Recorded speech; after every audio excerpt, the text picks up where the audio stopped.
more serious, which is the State Police Establishment Bill.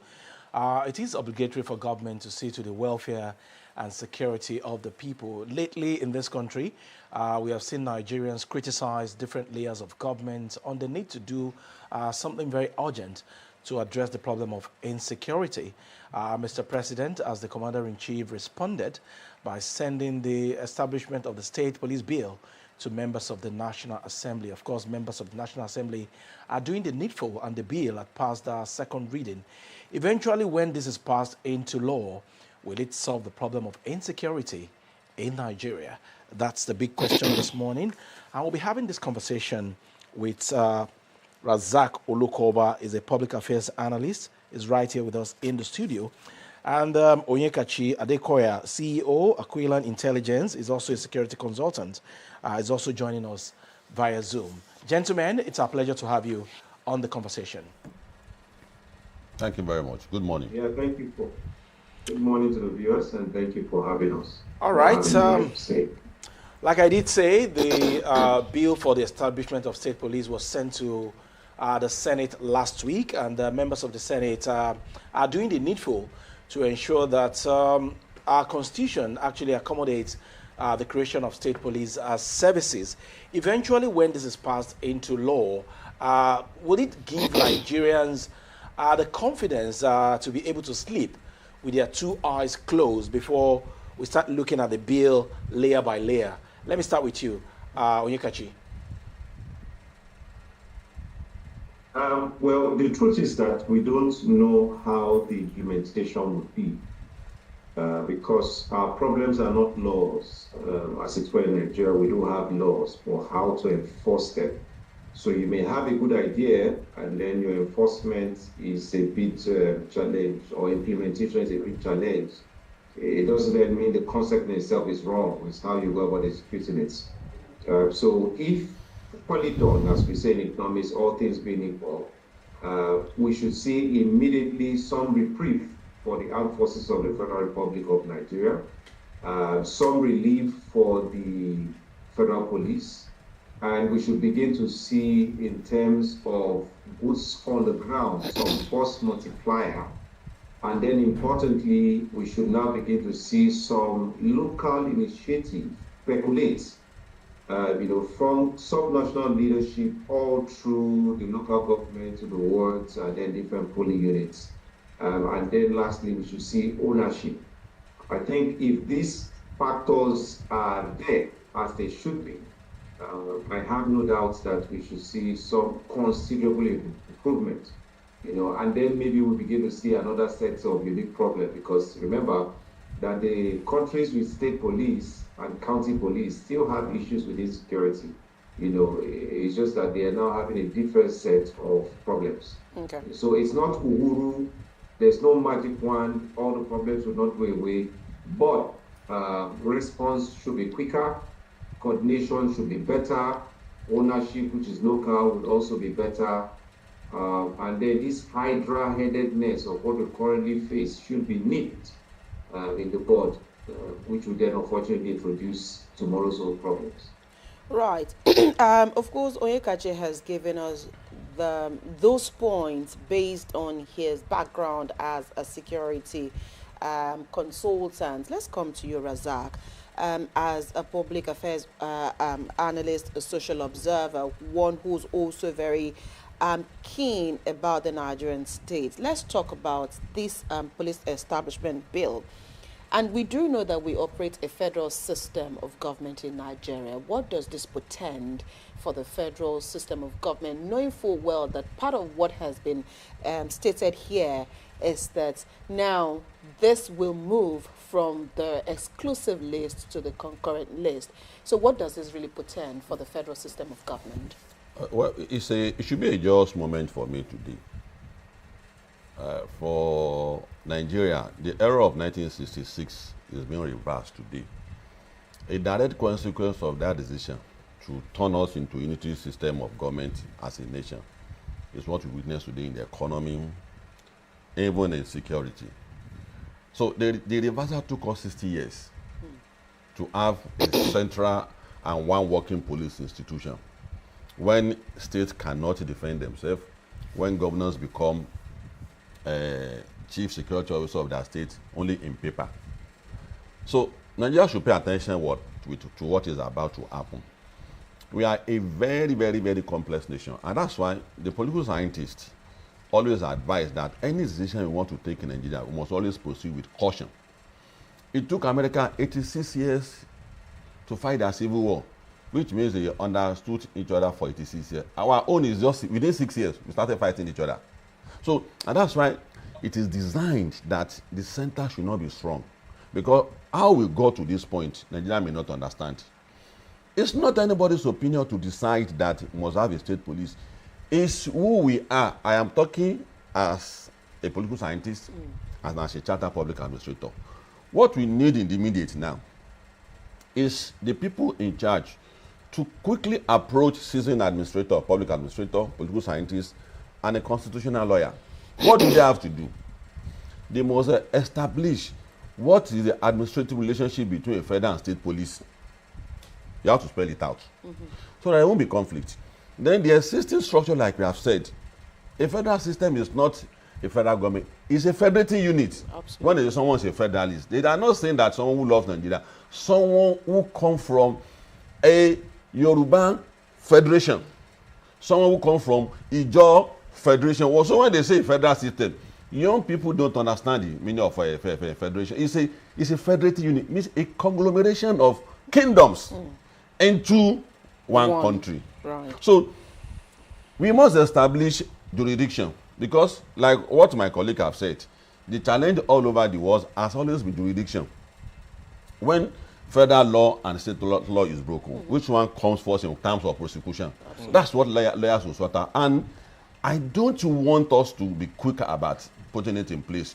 Once we have agreed, because the challenge before was that some section of the country were accused for bringing the tree system. But another section of the country is one saying that we will not change it. Erosi brought it on board. The Netherlands said they like this structure. The Southwest said the structure is not appropriate. Now, all of us are thinking the same direction. If we must proceed, the challenge and fear of Nigeria must be addressed. And what are those fears? That will the police not become a personal instrument of, and that's the area of jurisdiction I'm talking about. When LASMA came on board, the traffic units in Lagos had crisis until they had to sit down to establish jurisdiction.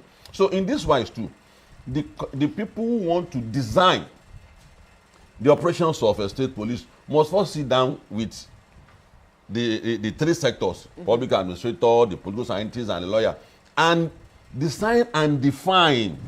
Someone steals money, he has broken the state law. He used to buy explosive. That's a federal crime. That's a terrorism. So which one comes first? So all this area of jurisdiction is what we must address, so that we will know that a federal government and state and local government, there's no seniority.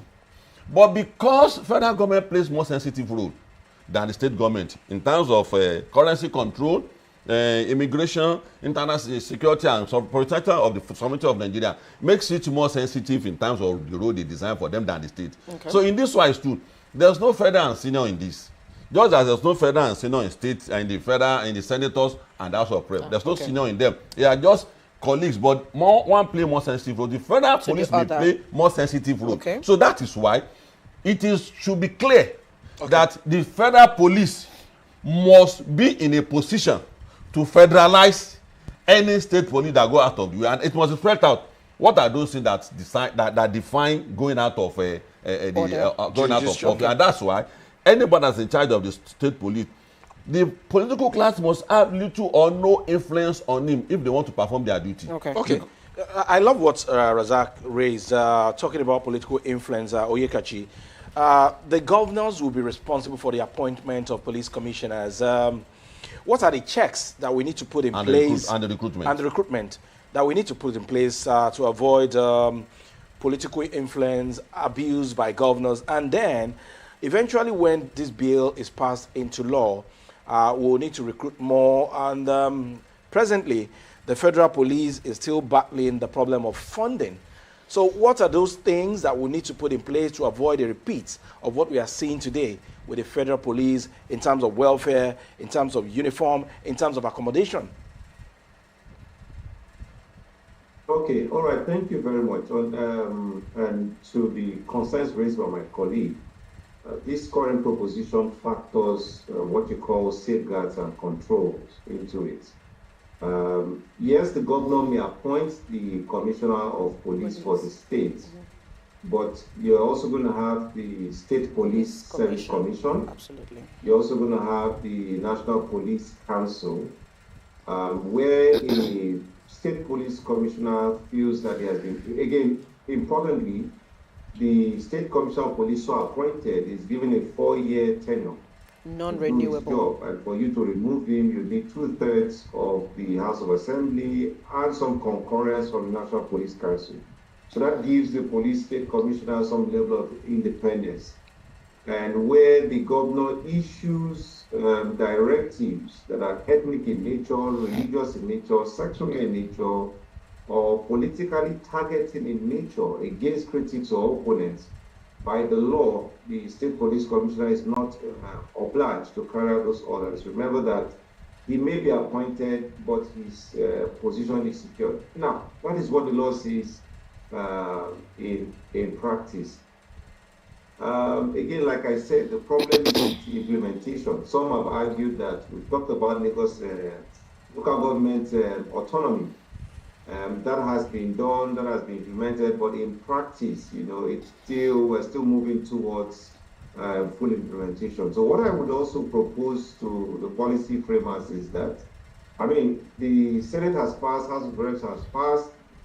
I'm hoping that the House of Assembly, State House of Assemblies, you need at least 24 of them to concur for this to go through. And they should put a bit of a sunset clause to say they can come back and review the provisions based on how the first 5 years of implementation has gone, and then also move forward. I just want to sound a bit of a note of caution on the point raised by my colleague on federal takeover of state structure. The law already provides for that. The abuse can be two ways, as we've seen during the case of Indigi, when President Obasanjo moved against the governor. So if there is a political difference or some situation between Abuja and the subnational government, if the clause is not tight, the federal forces can abuse. You know, but this law also gives, as proposed now, gives a basis for it. You know, where the federal forces can come and do a bit of a takeover. You know, again, it also provides a 2/3 majority rule by the Senate for that federal takeover to take place. So I think there's some good checks and balances already proposed. It's just how they implement. Sorry, Abimbola. I want to raise what you talked about funding. And welfare. Yes. Onyekachi, let me quickly, the funding, as you react to this, the bill introduces dual funding model to prevent financial strangulation of state police, and it says that it will be funded from the Consolidated Revenue Fund of the Federation. What's your take on that? So it's quite dicey, right? No. So this had been a major issue why this issue had not moved. This subject had not moved. So I concede that some concession had to be reached. Remember that in statecraft, you are more concerned about greater good, lesser evil. For me, ideally, it's quite nonsensical, to forgive my French, to say that you're going to fund from the consolidated revenue account. What I want to see is some initiative from the governors. The federal government is proposing an increased spend on subnational governments. What the State House of Assembly should be doing in their coming back is to take the issues that are on the exclusive list currently in the Constitution and bring more into the concurrent list, so that the subnational governments can better generate revenue. Okay. And then, you know, the federal government will see additional responsibility to them. Because good security costs money. Right. They say soup west street now, money killer. if you eat rich man's afang soup, you know afang soup is very sweet. So you need to train, you need to select, you need to recruit, you need to motivate, you need to resource, you need to equip. The armament and ammunition of state police would not be the same of the federal forces. They would at most be allowed some SWAT tactical teams. The numbers be limited. But largely, they will be with sidearms and service pistols. You know, and there's a limit to what they can do. But if they have body armor, they have camera system, they can call on the federal forces, you know, they will do a lot of good work. Okay. But yeah, one bulletproof vest, just to make the point, one good bulletproof vest can cost you almost 500,000 to 600,000 a unit to get NATO level 4 spec. So some issue of funding is there. So I mean, to round up the point, funding will be an issue, but the state governments, you know, would have to be smart. They say, right? So once you are coming back with your own bill, take out some things from the exclusive, put them in concurrent, so our states can make more money and then implement better. Rasak, I know while Onyekachi was giving his point, you were murmuring here. So what were you murmuring about? You see, there are errors that we want to enter into as a nation. And as a chartered public administrator, the greatest error that Nigeria assumes is to think that a local government is a third tier of the government. It's not. There's nowhere in our constitution that says that local government is a third tier. Go and check our constitution. And the damage we have done to ourselves is to say that they should operate on their own as an independent. There's nowhere it's done all over the world. We are going to come back to that in 20 or 30 years later. The error we have made in giving them independence. State owns local governments like their baby. Go and look at the diagram. Every local government and public administration expert will draw local government inside the stomach of the state. But because of emotions, people don't want to listen to expert opinion. So on this matter too, see, designing a nation is not just a wishful thinking. Let experts design the direction. There will be so much to talk about. One of which is funding, which is an error we want to commit ourselves to. Federal government has no business in the funding. And that's what will take us as part of the recommendation as a political scientist and an administrator to the fact that there must be level of concession by federal government to the state in terms of certain money that is going into the pocket of the federal government. You can't co-fund what it's supposed to be owned by the state. What's supposed to be owned by? It's an error. There's no way it's done all over the world. So we can't be correcting one error and be committing another error. You see, if the president of the country had been taking this issue one by one, if Bahaja has taken on resource control, someone has taken on power sector, Tinubu is taking on police now, Buhari took somebody, who will have been over by now. So in doing so, we have to be very careful. See, funding should be the initiative of the state government, except any lazy government. There is no state in this country that does not have generation of funding internally to sustain minimally until we're able to decide the question of resource control, because that's going to be the next agitation now. The next agitation is that there is no how a country like Nigeria can prosper if your design of a path to funding your country is first submit one in your pocket to one big federal government. That federal will then redesign again. It creates initiative. And that's why some governors are becoming more lazy and lazy and lazy every day. You now say the government is brilliant too, is constructing road, is doing this. What's brilliance in getting money every month and spending it? There's no brilliance in that. And that's why I like to give example of Lagos State. Not because I live in Lagos, not because majority of them are our friend or something like that, but because it's working. The other states too that they are our friends, they are not doing well. We say it. I can begin to mention. So if you look at Lagos now, Lagos, small parcel of land, 25 million people are existing here, and more people are willing to come. Since 1994, we have been tabulating the number of people that are coming and living in Lagos. The number of people that are coming is increasing on the day that number of people are going out. It's a design, it's the model. So for this too, don't let the people who are skeptical about state police begin to say, "Sebi, we told you." And the first thing we have to establish is this funding thing. The funding thing, the governor should own up. Who did the Lagos State go and meet on last month? Who did they go and meet on Kai? Who did they go and make on about 42 agents that is sitting in Lagos? Let governors stand up and do their responsibility. Okay. They are collecting more money now, ever than before. So don't give them any escape route. When experts on security will come, it's when seasoned public administrators who has the capacity and the academic know-how to establish the connection of administration between federal and state police has been established. the political scientists, then lawyers will come and give it a framework of in terms of jurisdiction. It's not an opinion that we express in the class or in the room. Experts, we are talking about a nation where 250 million Nigerians. I dedicated 7 years of my life to this. So when I see it happening, I have raised concern on social media. I have written to the president on this matter. I have written to the parliament. I have written to House of Rep. I called the Senate leader. I sent text to him that don't commit this error. The funding is not co-funding by the federal government and state government. It's an error. Okay, it's a fundamental error. Rasak. There's no way. See, when there's a trust fund, you can establish a trust fund where federal government and state government can have access to. That is established. When will the state government have that independence? That financial independence we want to talk about. So, and this is a motion that Sebi they can. No, we are taking a very fundamental step. Error that was committed 60 years ago. We are about to correct it. So then let us use another error to be able to run it into the bush. So again. There should be no sentiment. There's no sentiment about it. Okay, Onyekachi, you know the way our politicians are in this country. How careful should we be about the recruitment process so that at the end of the day, it won't be the job for the boys? So that those who are really interested in serving their state will be the one that will be recruited at the end of the day. I used to be a bit of an ideologue before, but I mean, once you come into the domain of national interest and national security, you tread softly on certain nuances. Just let me make a contribution to my colleague's statement. I agree with him 100%. But they say you have to. It's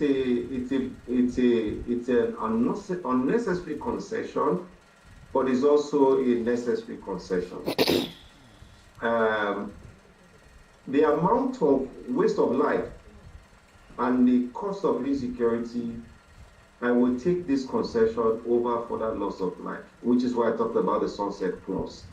Remember that we are joined by the hip, with different parts of the country, and we need to find a bit of small balance going forward. Now, to your point on job for the boys, unfortunately also being a realist and having also consulted for some political parties, I know how they operate. They would try their best not to, the ones who are reasonable, make it a job for the boys. But in the political spectrum and landscape, it will be, if they are very fair, it will be 30% job for the boys, 70% on merit. That's how most governments in the Southwest have tried to survive the political triplights and fortlights that you have in our politics. Because you cannot but pacify the boys. There are people who vote at the polling unit, at the ward, they mobilize at the local government level. And if they say they have candidates here, and then you say you will not, it's abuse, they say, oh, or something like that. So you are going to have to accommodate some interest, but at least to a lesser level. See, if we try to do too many things at the same time, we will fail. So that's why I'm saying implementation must be delicate. Let me give you an example. There was a time when the area boys were running rampant in Lagos. We had to find a way to bring them in. And the solution was not ideal, but on a scale of greater good, Lagos is fairly stable, fairly peaceful, and the once tagged area boys are big boys today. And they are getting political appointments. But what did we trade off? What did we do? Lagos is considered the most prosperous state in Nigeria, in West Africa. Like my colleague said, the government argues almost 30 million people were making peace, fairly safe because some concession was reached. So I'm not saying it will happen or it should happen. I'm saying that let us take this step. Let us take our medicine. Let us try incremental improvements, as we also do incremental trial and error. If you don't do A and B experimentation, you will find a way forward. The most important thing is that whatever we come up with, let it be nuanced. Let it take cognizance of local factors. Because if you push too hard, like when the Lagos State government wanted to implement black boss, Lamata BRT. They have to call the NUO WRT and call them on board and make them partners. Call the motorway operators, because if you don't do that, the system will fail. So I'm not telling any government what to do, but I'm not going to, say that some of these things will not happen. I'll just say they should try and manage it and keep the peace for greater good. All right, let me stay with you here. I'm talking about appointment. What this framework is also looking at is, unlike what we have at the moment that gives the president the priority to appoint the IGP, this, of course, is now to be handled by the State Police Council at the federal and the state level. And they're also looking at a 4-year term, non-renewable, for both the IGP and the State Commissioners of Police. Do you think this will help in any way? Again, also looking at, there's also a clause to change the name from the Nigerian Police Force to the Nigerian Police Service. So all of these, do you think they are able to, again, give this facelift to the police service, or, well, it's still the police force as we speak, going forward, whether at the federal or at the state level? No, 100%. The name change would be very, very important. I mean, it's like saying you work with MTN Nigeria or you work with Chevron or Wando. Even the name affects your psychology a bit. So I agree, because the name Nigerian Police Service will then give a trust to understand that you're providing a service. And we have argued, following the doctrine of civil leadership, that it must be called the Nigerian Police Service. Okay. And then you go forward. I want to correct an opinion being made. It is not true that the appointment of the IGP rests exclusively with the president. It is not true. My colleague did raise that we operate a bit of a kakistocracy, which means that we're led by not the best of us. Intellectually lazy subnational governments. Among governors, as it were, a lot of them are very intellectually lazy. The Nigerian Police Council, is co-chaired. You have the president as chair, and the state governors, the subnational governors there. They are to appoint. But the state governors don't even. Most of them, I don't have the time to start mentioning their names. They don't hold their State Security Council meetings. They do not hold it. They don't hold that meeting. But they are the chairman of the State Security Council. They come and they lie to the people that they are not the chief security officer of the state. It's nonsense. The governors have command of the DSS, all the arms of the federal government in the states. If they provide initiative, for example, look at Rapid Response Squad. There is no commissioner of police that will say we will not educate men. Give them resources, give them everything. They will do their job. Operation this, operation that. We had Operation Sweep. They were not the federal government's initiative. So all that is not correct. Also, importantly, it will not be the governor only to appoint. You see, there will also be some approving system that makes it beyond the governor. The police council will make a recommendation. The governor will then decide to appoint and then send over to the Senate Assembly for recommendation. So it is not a one-man show. There are some controls in place. We just need to strengthen that control. And lastly, to the 4-year tenure, I agree with it 100%. Let it be 4 years. Let them do their job and let them know that they have security on the job, and that's the way the man will work for the people and not for political friends. But we like to deceive ourselves. If the governor is supposed to release money for the man to do his job and he doesn't see the money, so even the state police commissioner so appointed must learn boardroom politics. There's something called manage your manager. So I would say that when you're appointing a police commissioner, the competency framework should be 70% all functional experts, but 30% someone with political leadership experience. So you don't go and fail completely, even though you have good ideas. You need to be able to manage the political class, because a state commissioner is also a politician, whether we like it or not. Okay. All right. I was just going to say that before we allow Onyekachi go because of the Zoom, if you could recommend one amendment to strengthen the bill, what would it be? Tough question. We've not even implemented yet. I think my recommendation would be a sunset clause to say that, this can be reviewed for improvement after 5 years. Okay. The second recommendation would be to the subnational House of Reps to look at the funding clause, to throw some initiative into it, and then tear off from the federal government as their condition for support, some of the items in the exclusive list to enable the state government to generate more income to fund the police, because there will be ancillary services to the police. You will not just be setting up a police, your wage will increase, your number of recruits will increase also, the logistics and everything. So it's a lot of cost. And since the president has, stuck out his neck, invested his political capital on this matter, then I think the subnational government should be smart to leverage this position for some concession from the federal government. All right. My advice. All right, thank you so much. I hope Onyekachi will not go, because I've learned a lot from what he has said, and I hope he will pick one or two things from what I'm going to say. I'm sure he will still be watching. Okay. I also. So thank you so much, Onyekachi Adekoya, CEO, Aquiline Intelligence. He's also a security consultant. Thank you for joining us on the program this morning. Thank you for having me, and I will be watching and listening. Okay. Thank you. Okay. All right, back to the studio. Well, thank you very much. You see, we have to... I was going to ask you a question. Okay. And my question will be this. You cannot separate the people from the police and the police from the people. Yeah. Eventually, when this bill is passed into law, what do you think should be the role of the people at community level to ensure that this new policing system is effective?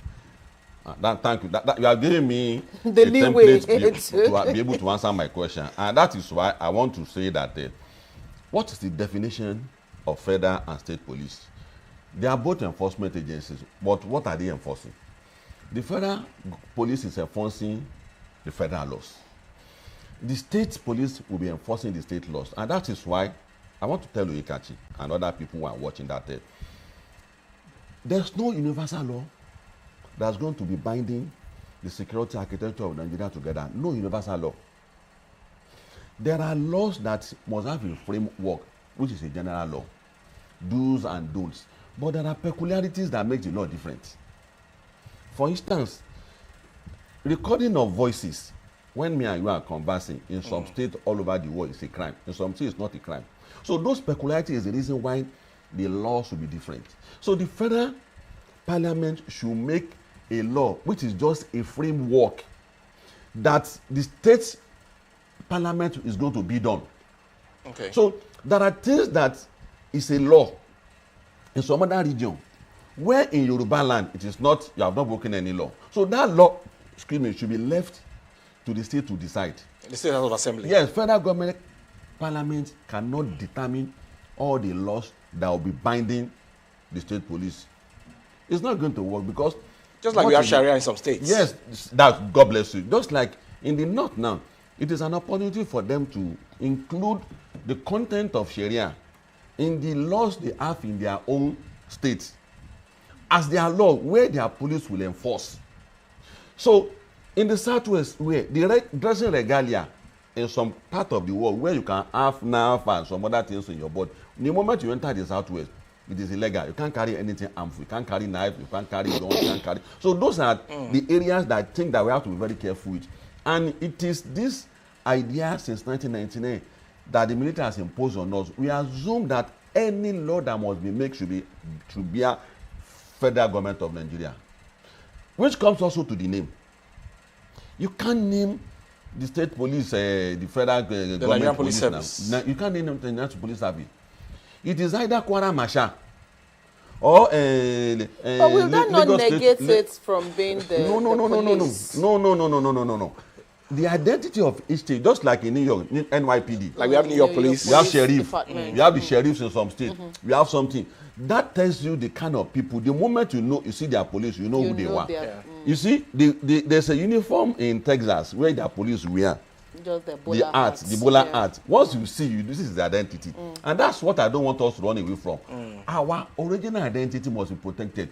It is this attempt that we must not have any identity that is a problem to us. And that is why the line that must be drawn, if I'm talking to you as a I don't understand it.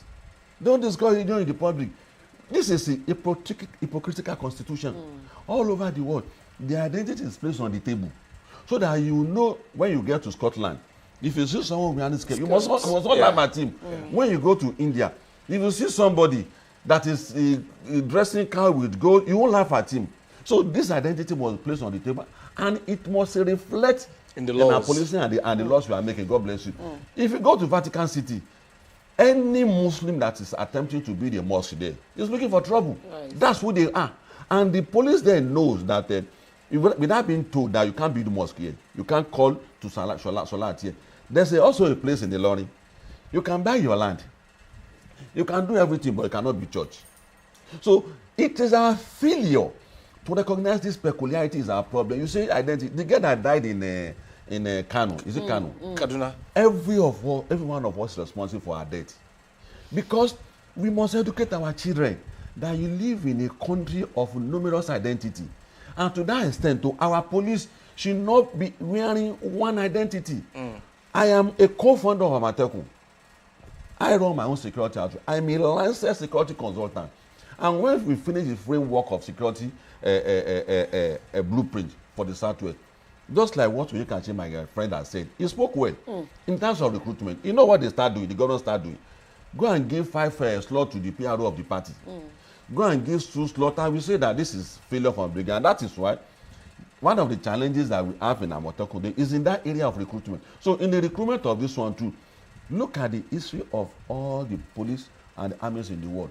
The people who transmit to their national army, who transmit into their state police, are actually the people, the militia of yesterday. Okay. The militia of yesterday who were defending their federations in their own region. And that's in this wise too. That is why in the north too, the civilian vigilantes should be the first line of consideration in the north in recruitment. All right. We need to so also in here too, our first consideration too. That is why the federal government has no hand in the recruitment at all. Across any states. concession to federal government in the recruitment, we are taking a step forward, and we are taking 10 steps backward. Okay, we need to leave this conversation here this morning. Obviously, Rasak still has many things to talk about on this particular situation. Hopefully, we'll have time to bring Rasak back into the studio to clear the air on all the things he still has to say concerning the establishment of the state police. We'll take a quick break. When we return, Adebimpe and Joy will be here with their Lagos conversation.